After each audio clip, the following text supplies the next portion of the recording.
Well, greetings and welcome, everyone. This is another episode of Coffee with Cade, and I'm excited to have you here where we're just going to share some info. So my name is Kristen Young. I am the communications coordinator with the Cade Foundation, and I have the honor of sharing with you our guest for today, who is Dr. Alison Wilson. She is a licensed psychologist out of Colorado, and we're going to talk about this little thing that I think we all may have some familiarity with. We're talking about stress and specifically how to manage your stress while you are going through fertility treatment. We all have stress. We all feel it in some form or fashion. We all manage it in different ways or don't manage it. Let's be honest. It's true. During a pandemic. Yes, during a pandemic, during life, during teenage Mhm. years, adult years, marriage years, divorce years, Absolutely. we all got Yes, so true. So true. stress shows up for us all the time. So we want to know how to manage it, but specifically for those who are going through fertility treatment. Sure. We want to offer that support and just look at some ways and how we can best manage our mental health, manage that stress while we're going through treatment. So, Dr. Wilson, thank you so much for being here. Thank you, Kristen, for having me. Absolutely, absolutely. Yeah, So, tell us a little bit about, because I know you have a private practice in Colorado. So, tell us a little bit about what you do. absolutely. So in my private practice, I see clients for fertility-related counseling. I also consult with many area fertility clinics and agencies. So I do mental health screenings for women who want to be egg donors or surrogates. And then I also offer just general counseling because, yeah, life is stressful. But yeah, I've been in the field since 2003 and have lots of close connections with colleagues and clinics and organizations such as yours. And really believe, I may have told you before, I am a mom. My children are grown, but that's really what has motivated me to help others, anybody wanting to be a parent. You deserve to be. And what can I do in my power to help you? So that's where I'm coming from.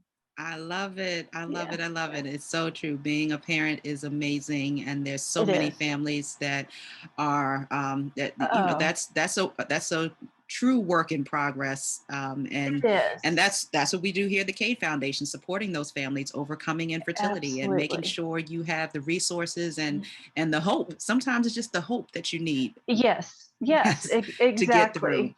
But Exactly. while you are in that process of building that hope, Yeah. sometimes it gets a little stressful, Allison. It does. It It gets a gets little so stressful. stressful, and I think, like I jokingly say, going through fertility treatment is so far removed from a glass of Chardonnay and sex. Am I right? Like it's not enjoyable, and if you need that help, wow, we're putting you into a clinic where ooh, it's intrusive. They poke, they prod, they sometimes make you talk to someone like myself. It is expensive. Mhm. And if you think about general, like marriage counseling per se, what are the two top reasons people come in for relationship counseling? Sex and money. So, what are we doing with infertility? We're colliding those things together, right? So, and single individuals going through this, Mhm. wow, it is very, very stressful. So, some things that I look for or try to advise is when I think about you holding your baby, which is, I mean, the goal, right? It feels overwhelming for me as a provider of whoa, getting you through all those steps to that goal, right? So I have found it to be helpful if you can break it up into stages. So you might be at the check off your list stage. You're getting your blood work. You're getting your testing. You may be ready to do the insemination or a transfer for your IVF. That's another stage, right? And then there's that waiting period. Am I pregnant or not? There's another Mhm. stage. newly pregnant, so on and so forth, right? Mhm. So if we break it up into stages, that helps with stress and anxiety. But more importantly, in each stage, I want you to ask yourself, if you have a partner or spouse, ask them as well, what do you need physically or logistically to get through just this stage? And what do you need emotionally? What do you need from each Mhm. other? What do you need from yourself? Because it's going to shift and change, right? Yeah. And I think any fertility clinic, there's going to be a whole lot of hurry up and wait, which is Mhm. frustrating, right? Yeah. Yeah. So breaking it up into stages, I think, helps a lot. Um, I also think that we humans, we need to share our experience with others so we don't feel so alone. Mhm. um, your body, wow. I often marvel at a woman's body, and going through this we can just be so stressed and upset with our bodies because they're not responding in the way. But how can you treat her in a good way? Or it's your partner's body, and by that I'm meaning to conquer stress. Get outside, go Mm. go for a walk. Mhm. If you're able to do more exercise, do it, because mind body is such a strong connection that when Mhm. I work with clients and I can't stop the what ifs here, then I'm going to work down here of how do we do deep breathing? How do you learn to meditate? Um, that seems like Alison. Then going for a walk so it connects you to a bigger world can help also to realize, okay, I'm more than my infertility, because you are, right? So I'm looking at Absolutely. mind body Yeah. things as well. Mhm. Those what ifs, I think we all have those, regard fertility or not. What if the cycle doesn't work? Mhm. What if I miscarry? What if I'm never a parent, right? Mhm. Yeah. Those thoughts are classic anxiety or stress. It's always worrying about the future. Um, Mhm. but I'm like, finish your sentence. What if the cycle doesn't work? Then we will talk to the doctor. We'll try again. We'll Mhm. cry. We'll grieve. We'll get help. You know, Finish it out, because anxiety and Mm. stress wants to rob you like halfway in the sentence. What if?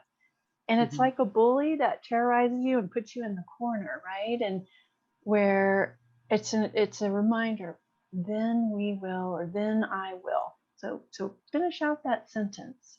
Oh my gosh, Allison, that that piece right there, that has blessed me so much because you're right. We run ourselves ragged. We get so Oh, caught up. The mind is so powerful, and so powerful. we forget that sometimes. And I know we hear it, and I mean, there's so much out there now. Oh, The yes. power of the mind, but something that simple. Because Finish I mean, out. how many times, and Yeah. especially I dare to say, I'm speaking on behalf of Kristen right now. Yeah. Yes. Does not represent the views of Cade Foundation. However, Little disclaimer. as Yes. women, Yes. we tend to overthink Yes, too ma'am. often, and Yes. we will have a whole Oh. conversation. We will have a whole scenario mapped Oh. out, detailed to the T, the color, Yes. the miles per Yes. hour, the wind is blowing in the moment. So We do true. so much. And so that what if, we allow all of these what ifs to rumble around in our heads, and Mm-hmm. it's more often than not the positive what ifs. It's No, all the negative it what is ifs that are all the doing all of scary. this. Yes. Yes, All we absolutely. have to do is simply just say, if this is the case, Then then I this is the will. next step. And it's not to Exactly. say that it's easy, but No, when no, you no, no. put that period Mm-hmm. Mm-hmm. and fit, like, you just finish the sentence. That's so powerful. Finish. Yeah, good, good. And I mean, yes, finish the sentence. Something else that sounds trite at the beginning, but not really, is I think there's productive worry. and there's unproductive worry. So productive worry is, ooh, I need to make sure I'm taking the medications and let me reread the instructions. I need to follow my physicians and nurses, advice or what the protocol. That's productive worry, and it's serving a great purpose. Unproductive worry is like what we're talking about. You're just going off and this and that. And yeah, it might be giving you something to do, but it's not really generating any solution. It's keeping you stuck. So think about productive worry or unproductive worry. And I often will tell clients and myself, why on earth would I worry twice? If something happens, I'm going to be worrying in the moment, freaking out. That's appropriate. But why would I prepare for a worry may or may not happen, and then it really does happen? Why would I do that twice to myself? So sometimes thinking about that, or if I get a little bit more detailed and your mind's going there, because that's what we humans do. I would go, is this thought helping me or hurting me right now? Like pause and go, oh, well, she got pregnant or my sister did. And now the mom and dad are going to elect their baby or those what ifs and won't work. And okay, stop. Is this thought helping me or hurting me? And if it's hurting you or causing more stress, then obviously I want you to have something ready that you can distract yourself, focus in on something else, have that ready, because I think it's baked in our evolution that we worry. That's what keeps us alive. It's when it gets over to the point where it is terrorizing, it's a bullying, right? And we don't want that by any means. So I try to think, okay, why would I worry twice? Sometimes that works, sometimes it doesn't, right? Because it's pesky, sneaky thoughts that we have. Absolutely. Right. And this is another strategy. It's going to turn everything on its ear, but I think it helps a lot of times. Okay, when you think about your worries, the stress all around this, the financial, the medical, this and that. Okay, I want you to go, all right, and it's best light, best intentions. What is this worry or stress or anxiety trying to do for me? And it's not a trick psychology question. It's, what is this trying to do for me? And it's best intentions, because that's usually where stress and anxiety start. Right. Chances are it's trying to prepare you, protect you. Absolutely. Yeah. Mainly protect. It's, here's a threat. What can I do to mitigate? What can I do? And so it's acknowledging, oh, okay, stress, anxiety, I see you. Thank you. You're trying to protect me. And thank you so much. But I think it would be more helpful right now if I go journal, or I go take a walk or run, or I pick up the phone and call someone that I trust and can help me. That, I love it. Right? So you're addressing it, but you're not falling into it. So awesome. Dr. Wilson, this is absolutely amazing. And I hate to cut it short because I want more. I want more. But unfortunately, we are out of time. So I just quickly want to give an opportunity for you to share your information, because I know the viewers want more too. So share your contact information or anything else you have coming up. So I'm located in Colorado, and my website is Alison with one L, so ALISON Wilson PhD.com. And if you have follow-up questions, or you need support, or you need help finding a therapist that specializes in fertility counseling in your area, let